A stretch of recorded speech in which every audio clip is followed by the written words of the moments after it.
Alors, bonjour frères et sœurs bien-aimés. Une grâce de pouvoir vous voir à nouveau ce matin. Ce matin, je réfléchissais un peu à cette habitude qu'on a de se réunir ensemble. Puis, je me disais, parce qu'on va célébrer aussi le repas du Seigneur, puis je me disais, c'est comme une habitude, hein? Ça peut devenir une habitude. Puis, parfois, peut-être par tradition, venir à l'église le dimanche matin. Mais ce qu'on veut se rappeler, c'est qu'on vient non seulement parce qu'on est sur le cruise control ou parce qu'on est programmé pour venir à l'église le dimanche depuis longtemps, c'est notre habitude, mais notre désir, c'est de rencontrer le Seigneur, notre Seigneur, puis de vivre ce temps de louange dans sa présence. Donc, ce matin, je voulais simplement vous annoncer que dans 2 semaines, ça va être le dimanche de Pâques. Donc, on aura un dimanche spécial. On va célébrer la résurrection du Seigneur Jésus, mais aussi on va célébrer des baptêmes. Donc, on va avoir 3 jeunes qui vont se faire baptiser, Dieu voulant, le dimanche de Pâques. Et puis, par la suite, on prévoit faire un repas agapé après la célébration. Et puis, donc, vous êtes tous invités à participer à ce repas-là.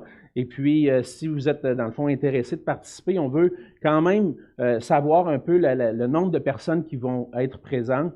Donc, juste pour bien planifier les choses, et on va vous demander d'aller à l'arrière, après la célébration, d'aller donner votre nom à Diane, la belle Diane Perrault, qui va être là pour prendre les inscriptions, pour juste connaître un peu le nombre de personnes qui prévoient être là pour le dîner après le dimanche, dans le fond, le dimanche de Pâques, après les baptêmes. Donc, vous êtes tous invités, puis ça va être un moment pour se réjouir ensemble, puis avoir un bon temps de communion ensemble pour célébrer la résurrection, puis célébrer la résurrection du Seigneur que le Seigneur nous donne en lui.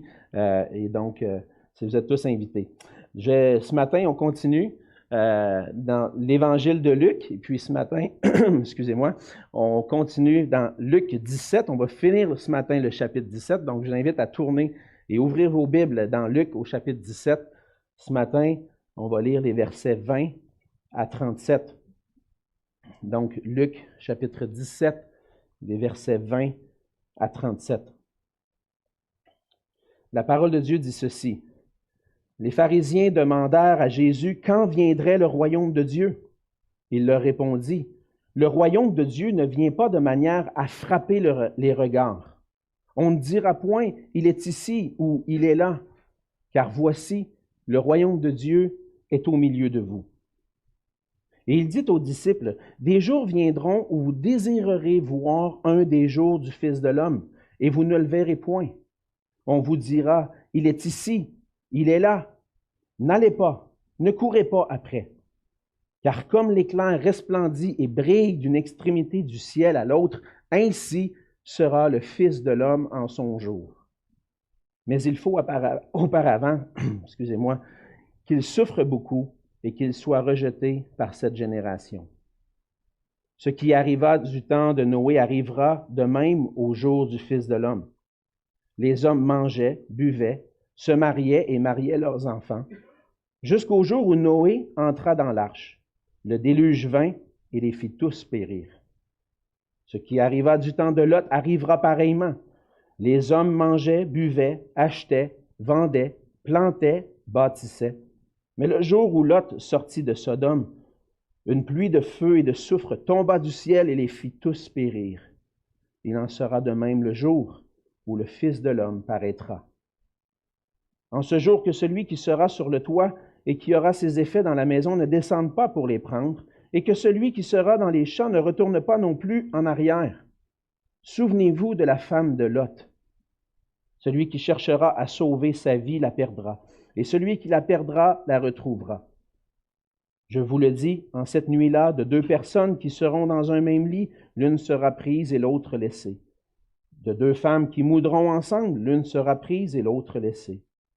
De 2 hommes qui seront dans un champ, l'un sera pris et l'autre laissé. Les disciples lui dirent, où sera-ce, Seigneur?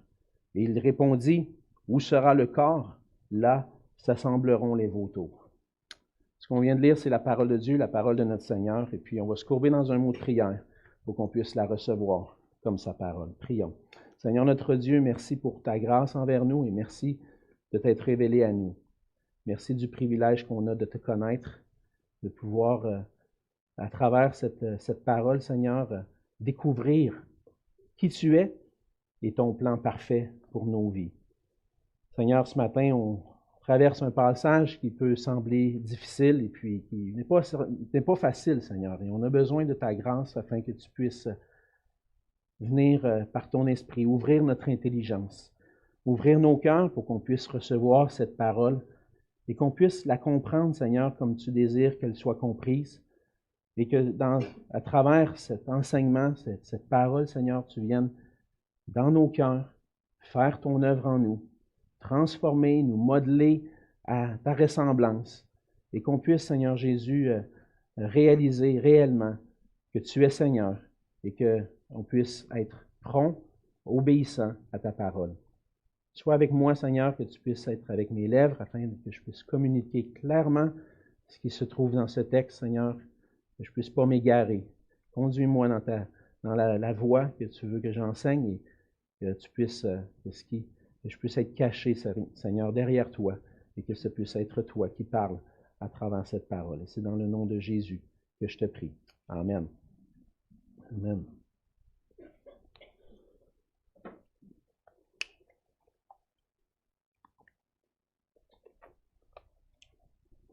On va essayer de faire passer un petit peu la voix, peut-être pas enrhumée, mais en tout cas.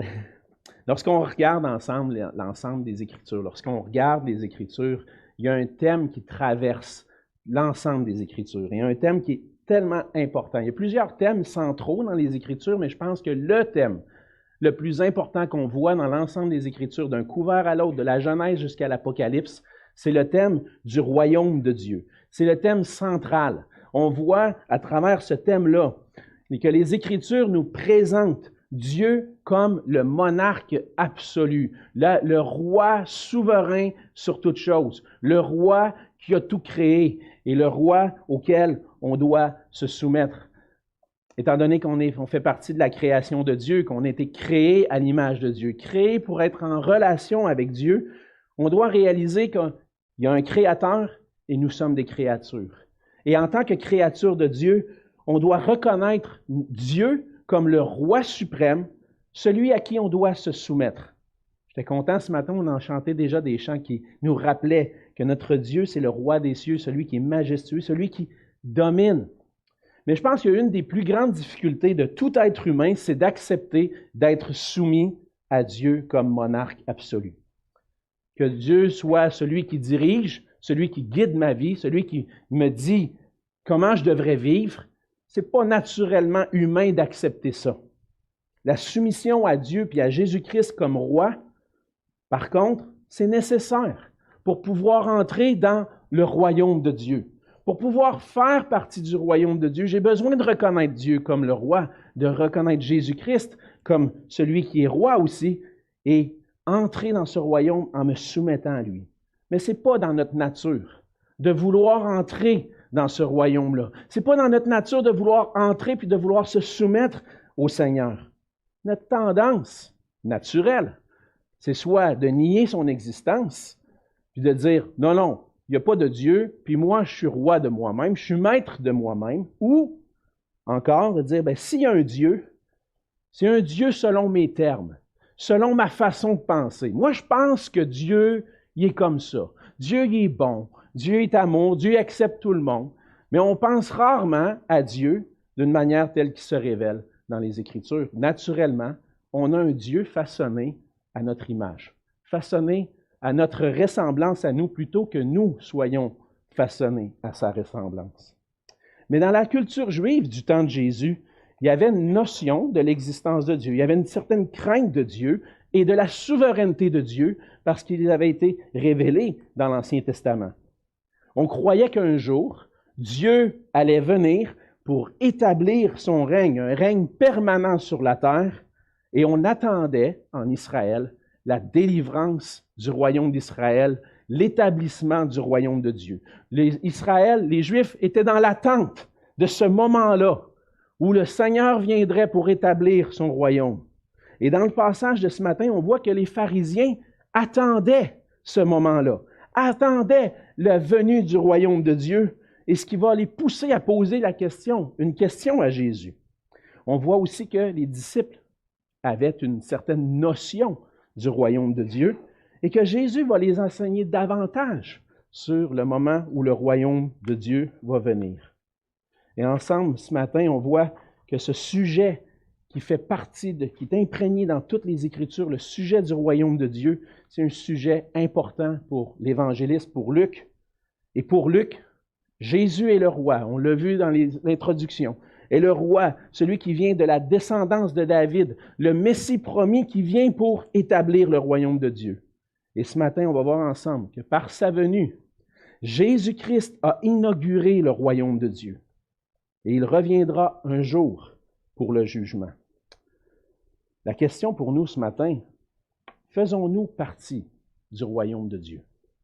La deuxième question qu'on peut se poser, c'est si on en fait partie, est-ce qu'on agit comme des citoyens de ce monde ou comme des citoyens du royaume de Dieu?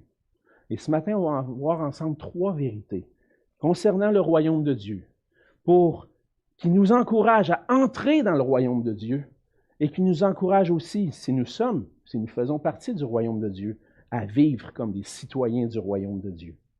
Premièrement, on voit une vérité très simple dans les versets 20 à 21, mais qu'on va expliquer un peu plus, c'est que le royaume de Dieu est déjà là.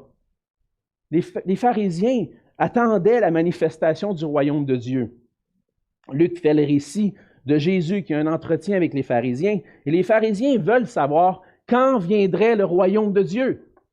Le royaume de Dieu doit venir. Il y a des promesses dans l'Ancien Testament qui nous disent que le royaume de Dieu va venir. Ça va être quand, ça? Et il s'approche de Jésus pour lui dire, quand est-ce que ça va venir? Tu es un enseignant, tu es un prophète. Tu devrais savoir ça, toi. Quand va venir le royaume de Dieu? Et selon les prophéties de l'Ancien Testament, c'était clair pour les Juifs de cette époque-là que Dieu allait venir un jour pour restaurer le royaume d'Israël.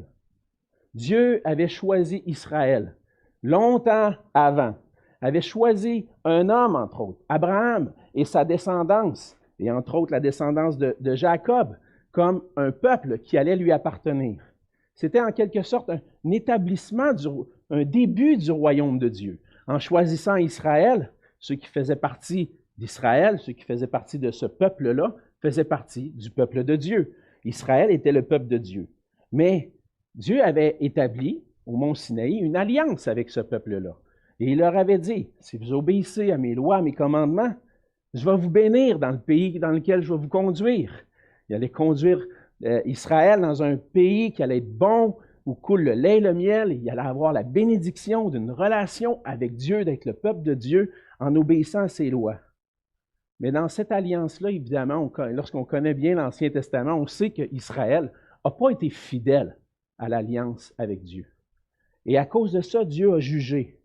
Il y a eu un jugement de la part de Dieu sur Israël jusqu'au point que le royaume d'Israël, la terre promise où ils habitaient, a été complètement dévastée, complètement détruite, puis ce peuple-là a été amené en captivité.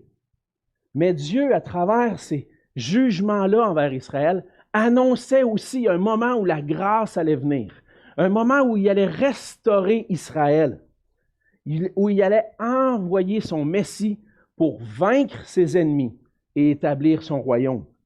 Et les pharisiens, c'est ça qu'ils attendaient. Ils attendaient la venue du Messie.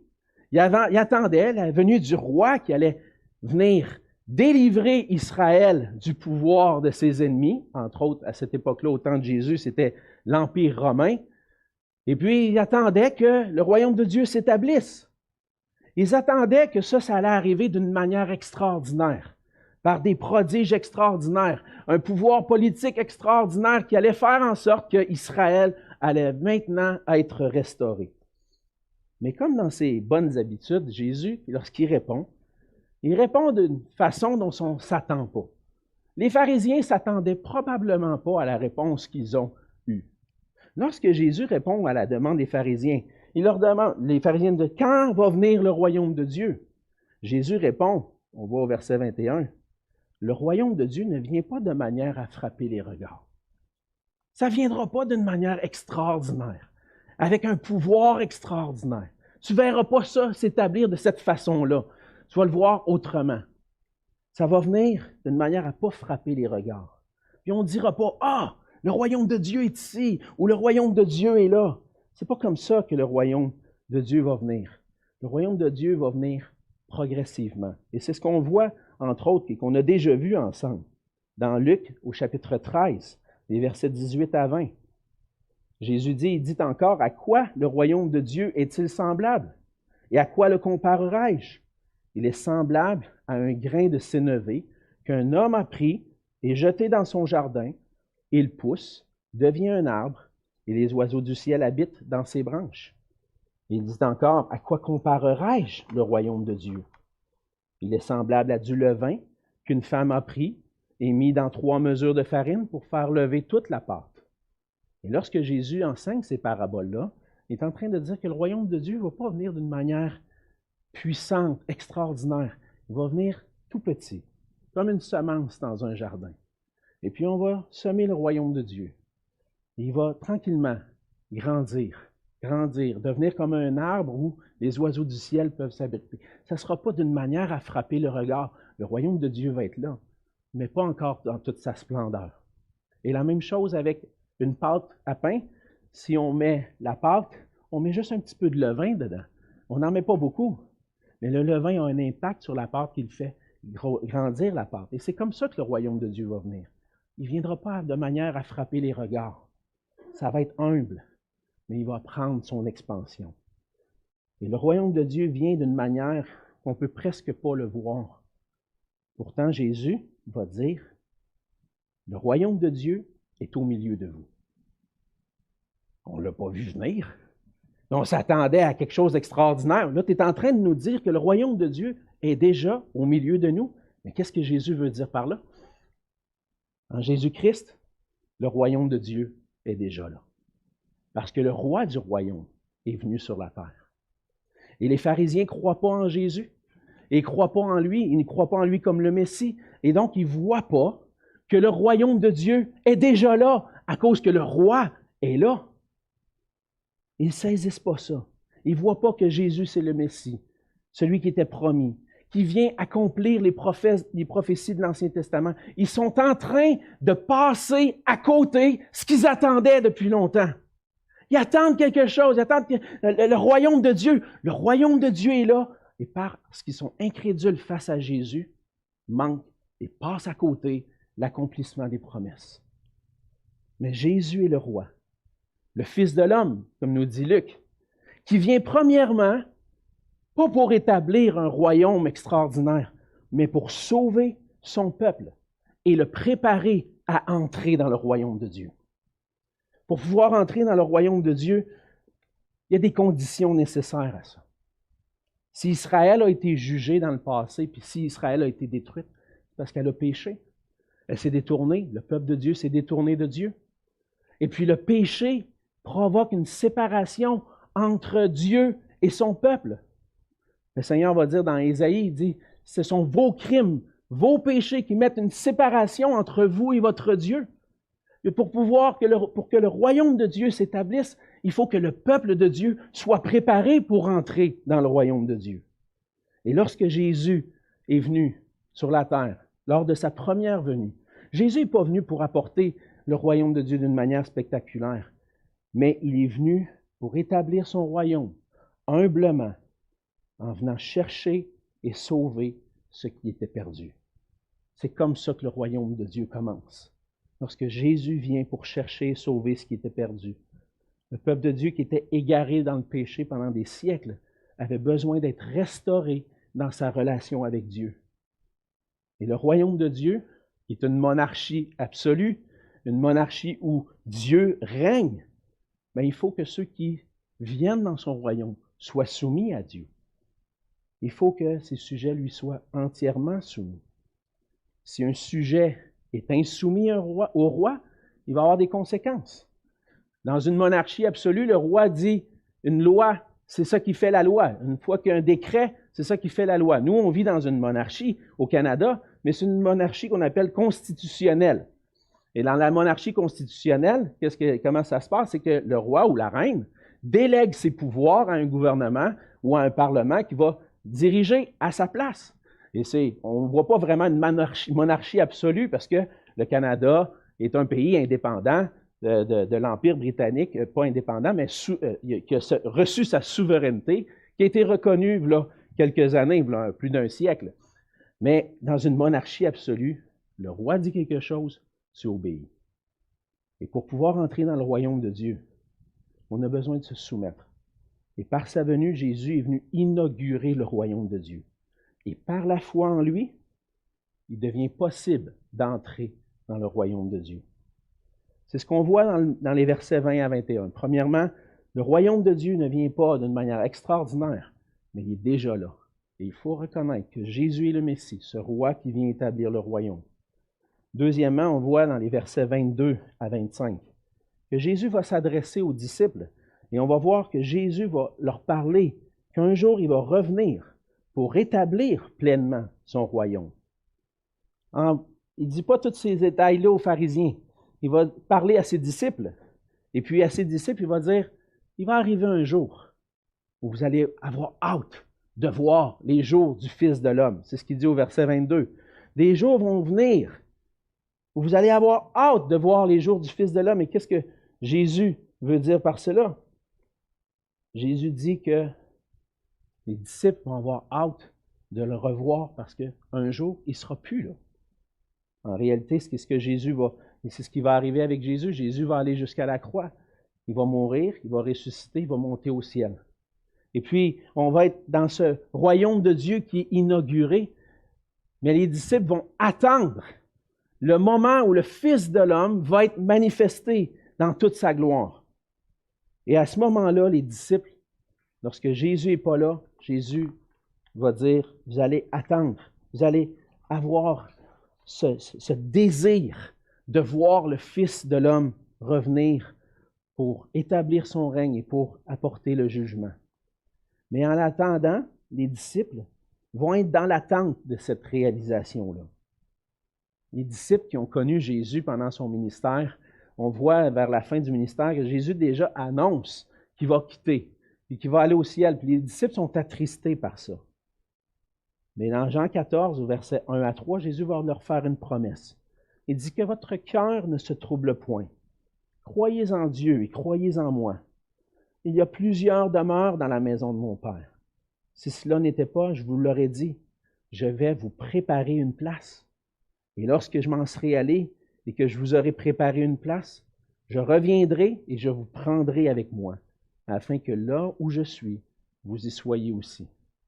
Alors, ce n'est pas encore réalisé, ça.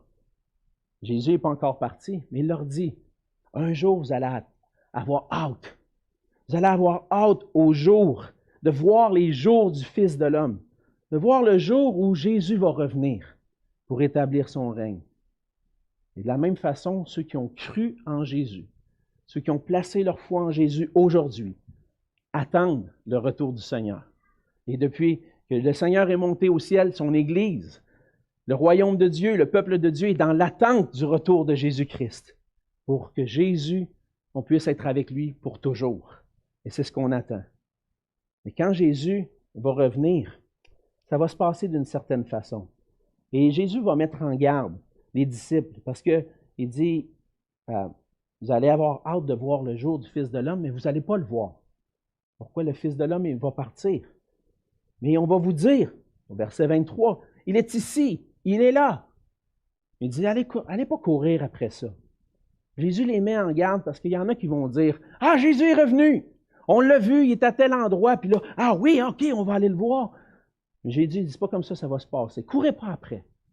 Quand même qu'on dirait, Jésus est revenu, il est ici, il est là. Courez pas après ça. Parce que la manière dont le retour de Jésus va se produire, ça va se faire d'une manière évidente pour tous. Ça ne sera pas en secret. Lorsque Jésus va revenir, ça va être évident. Et Jésus va donner l'exemple, ou utiliser une parabole avec l'éclair, une métaphore pour dire comment ça va se passer. Il dit, car comme l'éclair resplendit et brille d'une extrémité du ciel à l'autre, ainsi sera le Fils de l'homme en son jour. Certains vont penser, parce que lorsqu'il dit comme l'éclair, on pourrait dire, ouais, mais l'éclair, c'est comme instantané. Hein? Elle flash, puis on ne la voit plus. On pourrait s'attarder à cette caractéristique-là de l'éclair. Le Seigneur Jésus va revenir instantané. il était là, mais il est rendu où? Mais c'est pas comme ça. C'est pas cette caractéristique-là de l'éclair qu'il faut regarder. Lorsqu'on est dehors, souvent pendant l'été, avec les enfants qui jouent au baseball, des fois, on est assis, on regarde le match, puis là, au loin, on voit une éclair traverser le ciel. Puis c'est pas trop long que là, dans l'assistance, puis les gens qui sont là, oh, oh, oh, oh, tout le monde a vu. Tout le monde a vu l'éclair. Ça a flashé dans un instant. Mais c'est pas ça, la caractéristique que Jésus veut souligner. Ce qu'il veut souligner, c'est que tout le monde va voir. Tout le monde va réaliser que le Fils de l'homme est revenu. Lorsque Jésus va être de retour pour établir son règne, réaliser pleinement son règne, ça va être évident pour tous. Alors, les disciples qui entendent « Ah, Jésus est revenu! Ah, il est là, il est là! » Allez pas là! Allez pas là, parce que quand je vais revenir, vous allez le savoir. Ça va être évident pour tout le monde. Puis je vais revenir pour établir mon règne et ça va être évident. De la même façon, lorsque Jésus va revenir, tous sauront qu'il est là.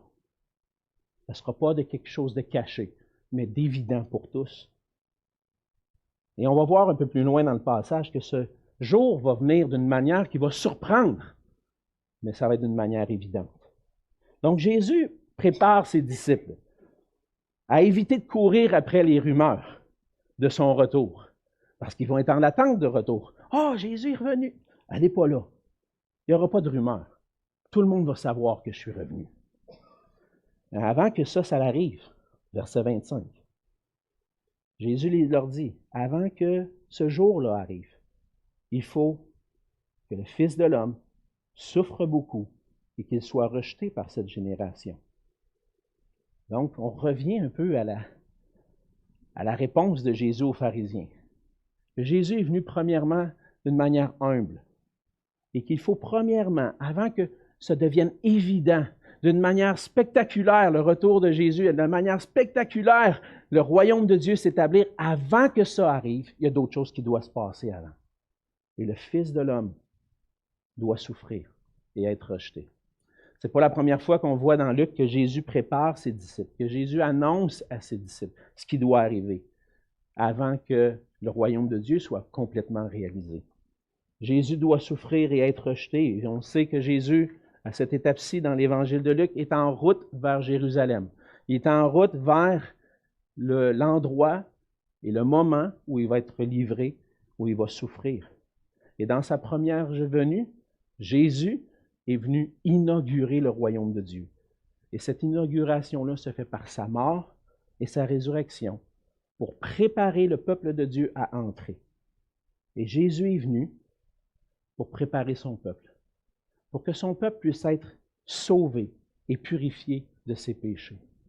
On l'a mentionné tout à l'heure, le peuple d'Israël nous montre dans l'Ancien Testament qu'il était de nature à être insoumis. Et un peu comme nous, pas mal comme nous, on a cette nature-là en nous, de ne pas vouloir nous soumettre à Dieu. Et ce que Jésus est venu accomplir, c'est qu'on puisse être transformé, qu'on puisse, de cet état naturel qui refuse de se soumettre à Dieu puis à Jésus-Christ, qu'on puisse être transformé. On a besoin de ce changement-là pour pouvoir entrer dans le royaume de Dieu. Parce que notre péché, Paul va dire les œuvres de la chair, nous empêchent d'entrer dans le royaume de Dieu. C'est ce qu'il dit dans Galates 5, les versets 19 à 21. Il dit « Or, les œuvres de la chair sont évidentes.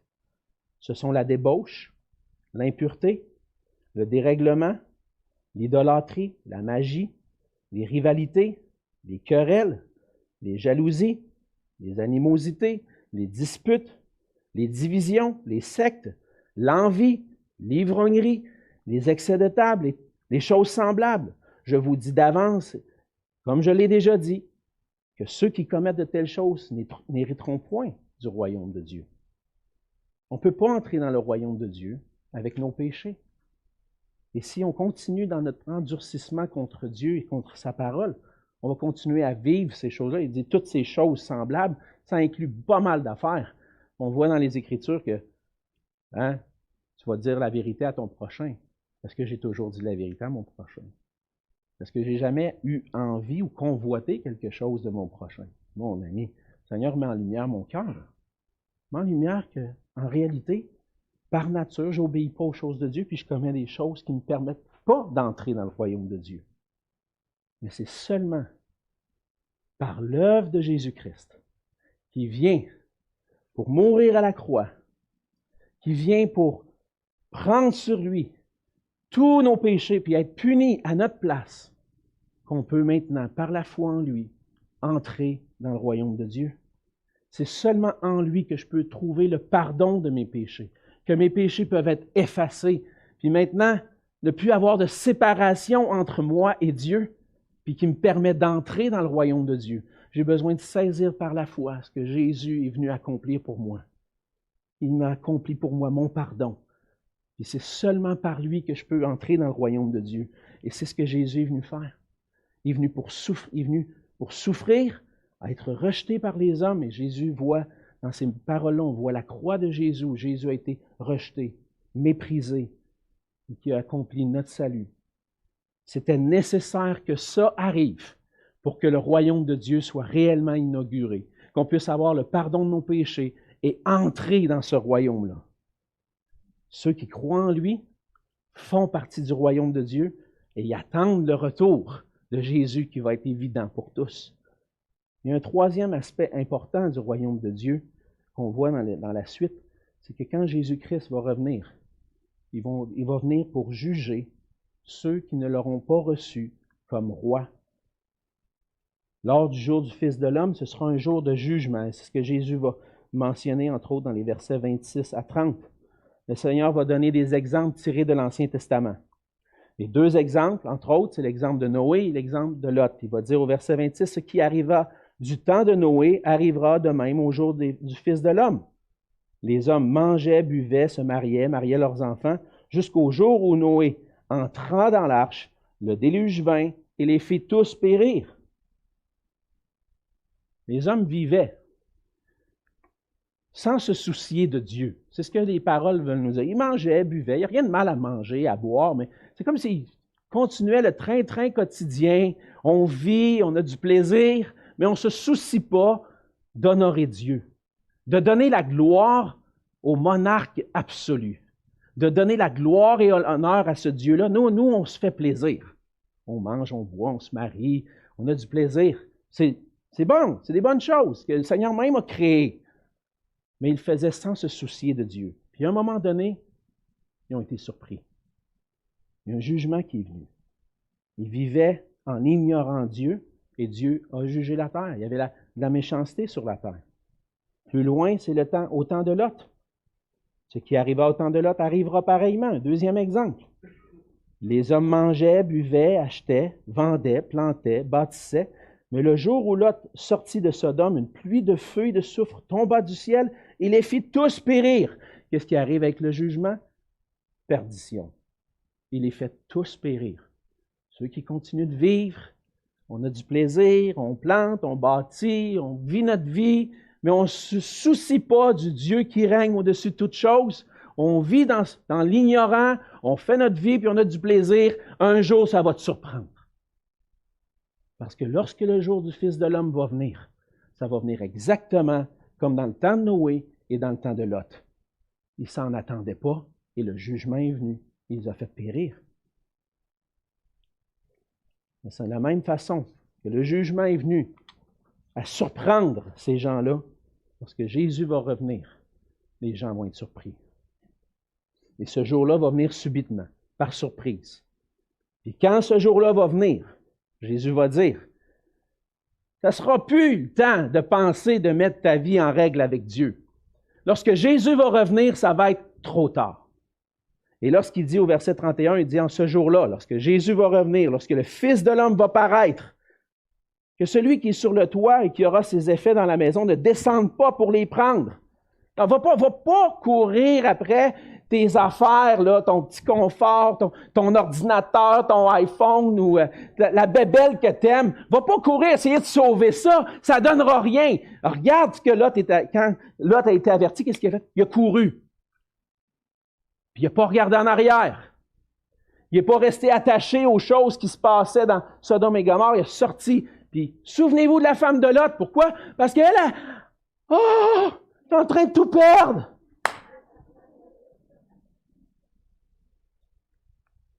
ça va arriver de la même façon quand Jésus va revenir.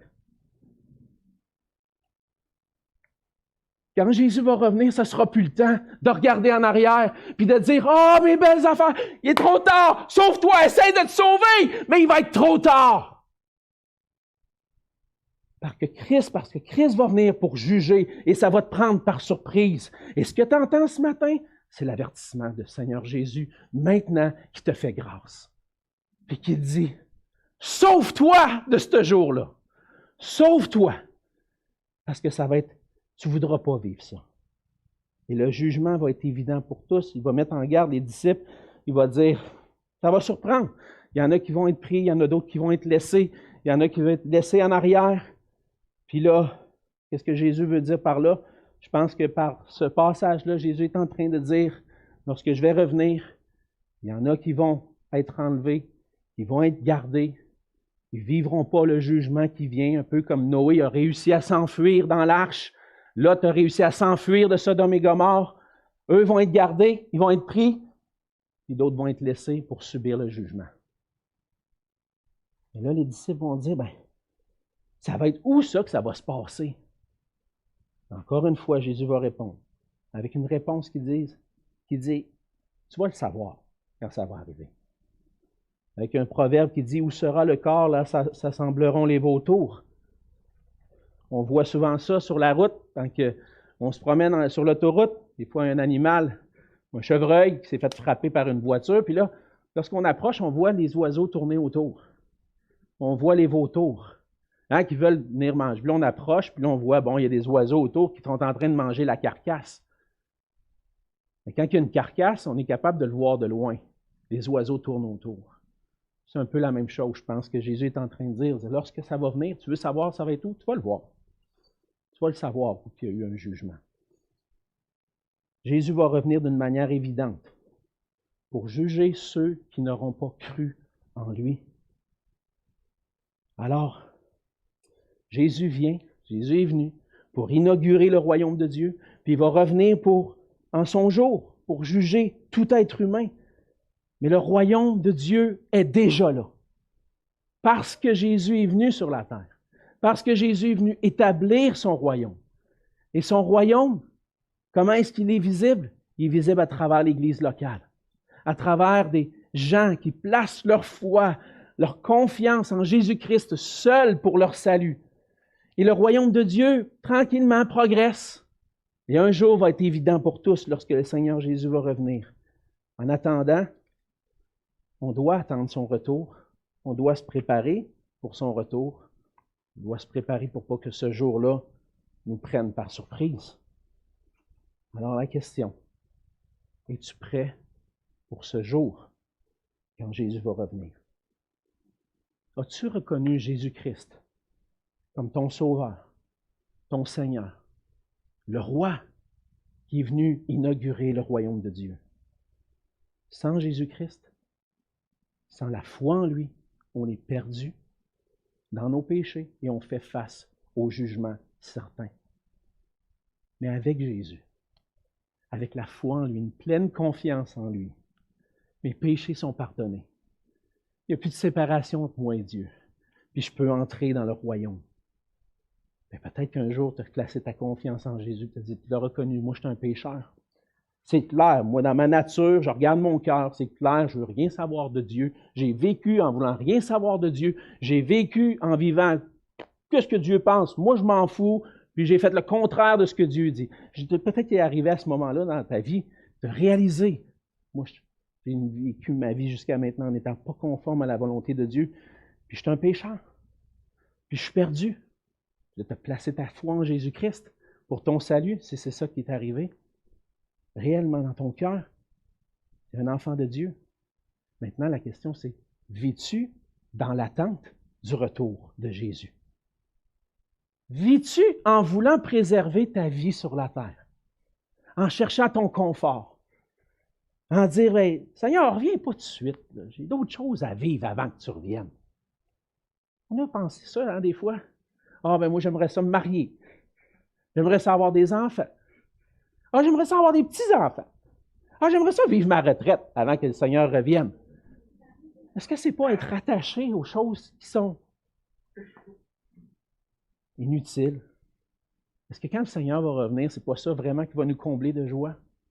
Mais des fois, on s'attarde à ces choses-là. Et comme disciples de Jésus-Christ, on peut être distrait puis travailler à notre confort. Mais le Seigneur nous demande de ne pas chercher à préserver la vie sur la terre. On regarde en marchant en avant, en regardant à Christ. Marcher avec Christ, c'est espérer dans un confort, mais dans la vie éternelle. Lorsque Jésus va revenir et que son royaume va être pleinement réalisé. Et je prie. Je prie pour moi. Et je prie pour vous. Je prie que aucun d'entre nous soit surpris par le retour de Jésus. Mais qu'on puisse vivre dans cette attente-là, qu'on puisse veiller, comme une sœur disait cette semaine, qu'on puisse avoir de l'huile dans nos langues quand le Seigneur va revenir. Qu'on puisse avoir cet esprit qui nous vivifie, qui nous fait rendre l'attente de Jésus comme Seigneur reviens. Maranatha, j'ai hâte que tu reviennes. Et on doit faire connaître en attendant qu'on fait partie du royaume et que le Seigneur appelle à entrer dans le royaume de Dieu. Donc, on doit rester attaché au Seigneur, être dans l'attente de son retour, là où il va manifester sa gloire. On doit encourager d'autres. C'est le temps maintenant d'entrer dans le royaume de Dieu. Et c'est ça notre tâche aujourd'hui, d'appeler les gens autour de nous, leur dire que le royaume de Dieu est déjà là et qu'ils peuvent maintenant entrer. Alors, frères et sœurs, soyons attachés au Seigneur. Attendons son retour, puis travaillons ensemble à faire connaître son royaume, son salut, en attendant qu'il revienne. Prions ensemble. Seigneur notre Dieu, on veut te dire merci pour ta parole.